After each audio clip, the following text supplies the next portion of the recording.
My name is Grace. I'm a homemaker. I married my husband Scott after a workplace romance. Our marriage life is going smoothly with no complaints, and we get along well every day. I often hear that after marriage, many people struggle with dealing with their spouse's relatives. I especially hear stories about the difficulties of dealing with sisters-in-law. But I got along very well with Scott's sister, Laura, and we often went shopping and traveling. I have a sister of my own, but I don't get along well with Emma, and often thought it would be nice if Laura was my real sister. But then one year, Laura passed away due to illness. The day I received the news of her death, I was so sad that I couldn't eat, and my tears didn't stop until the day of the funeral. And on the day of the funeral, my husband, who had gone to the funeral home before me, suddenly called me. "What's the matter?" When I answered the phone, he was talking fast in a harsh, angry voice. "Do not show up to the funeral. Run to your parents' house. I'll explain the situation later." I arrived at my parents' home, not understanding why I couldn't go to the funeral of my sister-in-law, with whom I had been so close. "What's the matter? Isn't Laura's funeral today?" My parents were surprised by my sudden return with a sad face. I revealed what my husband had told me. "Oh, I see. We just got a call from someone claiming to be Scott's relative. They were complaining that you're a terrible person or something, and even threatened to set our house on fire if we don't pay damages. We had no idea what they were talking about, so we thought it was a scam or harassment. There might be something going on. Let's wait to hear from Scott." Just then my husband, dressed in his morning suit, rushed to our house in his car. Scott bowed deeply and said, "I'm sorry for the unforgivable act committed by my relatives. It seems they haven't arrived here yet. But just in case, let's go to the police." I couldn't comprehend my husband right away, who was gasping for air, so I decided to calm him down and ask for details. "Laura's suicide note was full of accusations against you." "No way." "It's true. It says things like, 'Grace told me to die, and she was violent towards me.' And it asks for revenge. The relatives who took it seriously are trying to extort you with an outrageous amount of damages. This place is also dangerous because they know where it is. Let's go to the police right now," he confessed with a pale face. I collapsed in shock by the front door, but was able to regain my composure with my mother's support. "My sister-in-law said that about me? That's impossible. I've racked my brains, but I have absolutely no memory of doing anything like that." My husband comforted me, rubbing my shoulder, saying, "Calm down, it's okay. It's all lies. Maybe it's my mom who dislikes you and rewrote everything. Your sister-in-law always seemed happy talking about you as if you were her real sister. It can't be true." But I wondered if it's really that easy to fabricate or alter a will. Even I, with my average knowledge of law, understand that if I were to tamper with such personal documents, I'd be immediately held accountable. "Anyway, because they've called, those relatives may be heading here." Rushed by Scott, I left my parents' house. Arriving at the police station, I immediately submitted a recording of the abusive phone call that had been left at my parents' house, and a video from my smartphone showing relatives becoming irate when my mother-in-law abruptly read a suspicious will at the funeral home. The police said that since there was no actual harm yet, they would increase patrols in the neighborhood and wait. Learning that having consulted the police in advance would be beneficial if anything happened in the future, I felt a little relieved. But as soon as I returned to my parents' house, something happened that blew away my relief. As my husband was parking the car and getting out, there was some commotion at the front door. Approaching cautiously, I saw a stranger, a middle-aged man and woman, shouting, "It's your fault!"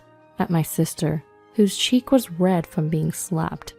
My father's beloved golf club was squashed on the ground, and fragments of broken vases and ornaments were scattered about. Presumably, my husband's relatives had stormed to my parents' house while we were consulting with the police. "Uncle and Aunt, my wife hasn't done anything. I'm calling the police for hurting my wife's sister." As my enraged husband shouted, he called the police. At his words, his uncle and aunt flinched for a second. "Wait, sister?" They seemed to realize that I, standing next to my husband, was the real Grace, and that the one they had harmed was my sister. But without any signs of remorse, they approached me again with the golf club in hand.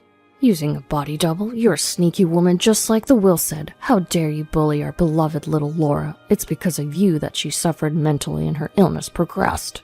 However, my father, hearing the commotion from the violence towards my sister and the sounds of things breaking, rushed over and grabbed my uncle's hand and shouted at him, "You weren't satisfied with making the impertinent phone call, and now, how dare you lay a hand on my eldest daughter?" I had never seen my father, who normally was gentle, looking so terrifying it made me shudder. My uncle and aunt-in-law seemed unsatisfied and argued with my father for a while, but eventually the police arrived and took them away in their police car for questioning. "Grace, are you okay?" I was dazed by all that had happened, but my father's words brought me back to reality. "I'm sorry, sister, for getting you hurt because of me." I rushed to my injured sister to apologize. My dad, whose energy had vanished just as quickly as it came, was asking my mom to bring an ice pack, looking crestfallen as he said, "I'm sorry I couldn't protect you, especially with your wedding coming up." He tried to ice my sister's cheek with it.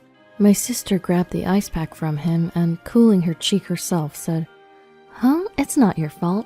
You're quiet and an introvert, but you're a decent person and got along well with my deceased sister-in-law. This is physical damage, right?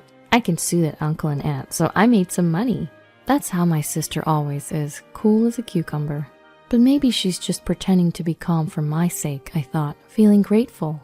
And seeing how she stood by me after I got married, believing in me despite the false accusations, made me feel truly reassured. That's why I couldn't forgive my violent uncle and aunt who caused my sister pain, nor myself who had let her get hurt in the first place. That night my husband said to me, "I'll go get evidence. Stay here. Let me know if anything happens," and left me to go to his parents' house. I was anxious while he was gone, but apparently word got around about my uncle and aunt-in-law's unreasonable violence among the relatives, and no one came to my parents' house after that. Later we arranged a meeting. My parents, my sister, my husband and in-laws, and several relatives, including my uncle and aunt-in-law, gathered at my husband's parents' house. It was a somewhat large house. My uncle and aunt-in-law seemed to understand their positions a bit, but they were still under the delusion that they were right, demanding an apology with absurd logic like, "If you admit to the bullying written in the suicide note, we'll let you off the hook, so we'd like you not to file a report either." Just then, $30,000! My sister, who had been quiet, spoke up. "Oh, what did you say?" When my uncle-in-law glared at her with a sour face, she said, "If you give me $30,000, I will give up on filing a report. I can't concentrate on my work because you hit me so hard. Hand over $30,000 to cover everything, including the golf club and things you broke," she said nonchalantly as she operated her smartphone. My uncle's face turned bright red and he started to yell. "What? You're making a ridiculous claim just because you got punched once. You're brazen. You sisters are the same." In the end, he lashed out at my parents, saying, "Don't you feel pathetic as parents for raising such shameless sisters?" My mother, while calm, responded resolutely. "With all due respect, both sisters are adults. They are expressing their opinions as capable individuals, not as children.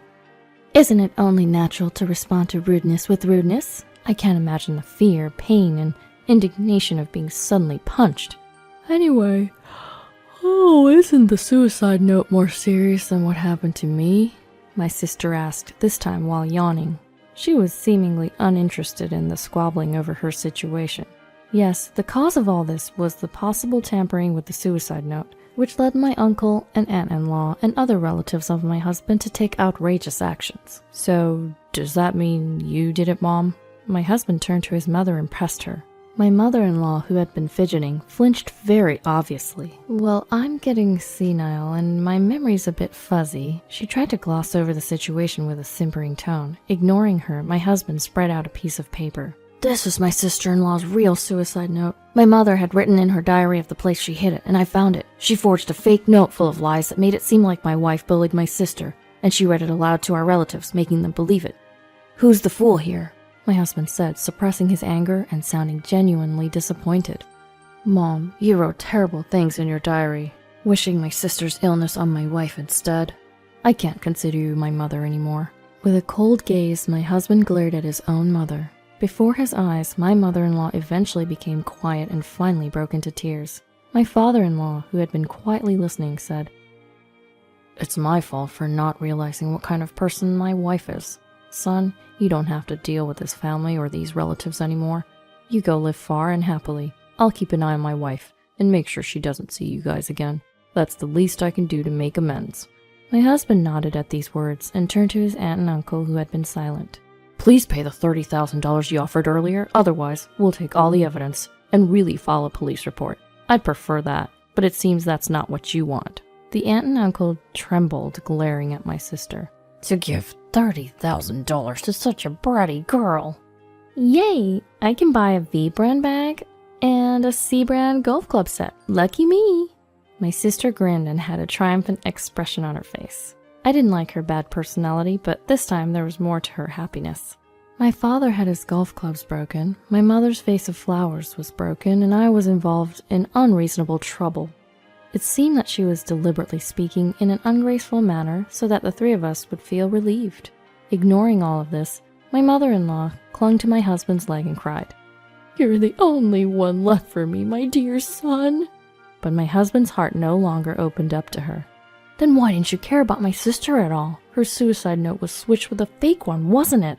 "No, it's not like that. Just listen to me." "Enough already. How low can you go?" My father-in-law thundered at his wife, who still tried to push her own story. I'm done with this. Let's go, everyone.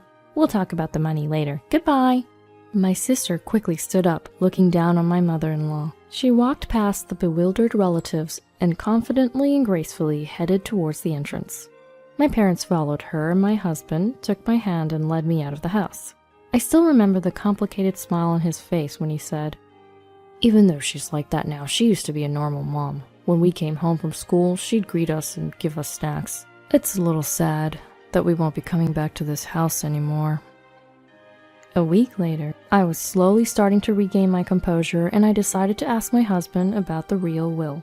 He said, "I was actually waiting until you were smiling again," and spread out the real will before me. "I adore you, Grace. I had a hard time with my illness, going in and out of the hospital quite often. I felt that my mother's interest in me was not as strong as her attachment to my brother. My father's affection was always apparent, but you, Grace, being a girl too and close in age, were my true confidant. Because you are my emotional support, I can keep living, no matter how hard it gets. That's something I feel every day. My parents have a considerable fortune, so I want you and Scott to inherit all of my estate. If it goes to my mother, she would just blow through it quickly. I know my father would understand. I hope it can contribute to your happiness." I couldn't help but hug the will and cry. "Go ahead and cry your heart out today," my husband said as he put his arms around my shoulder to calm me down. From that day on, I decided to smile and live my life for my sister-in-law. I will carefully save her inheritance until the day I really need it. Later, my sister settled matters with my husband's aunt and uncle for $30,000. She immediately bought things and sent them a list of the items in a letter titled, "A Thank You Note for the $30,000. It's a very Emma-like approach, but maybe that's not enough to clear the grudge from the pain of being punched in earnest. As a side note, my relationship with my sister improved a little after this incident, and she started inviting me to go out for meals together. Meanwhile, my mother-in-law became emotionally unstable and aged rapidly. Her paranoia got worse, and she mistook a stranger for me, yelling, "It's your fault Scott left," which led to police involvement. Though she was a first-time offender and her mental state was taken into consideration, resulting in a suspended sentence, she became widely known as a dangerous person. My father-in-law, true to his promise, did not abandon her and continued to take care of her without letting her come to our place. My husband and I, having cut ties with his relatives, are now living a peaceful life. Looking back, it was a seriously terrifying experience. I feel sorry for my father-in-law, who didn't know anything about it, but I still can't forgive my mother-in-law for trampling on her own daughter's feelings. My husband and I will slowly walk along this long road ahead of us together, for my sister-in-law who longed for our happiness.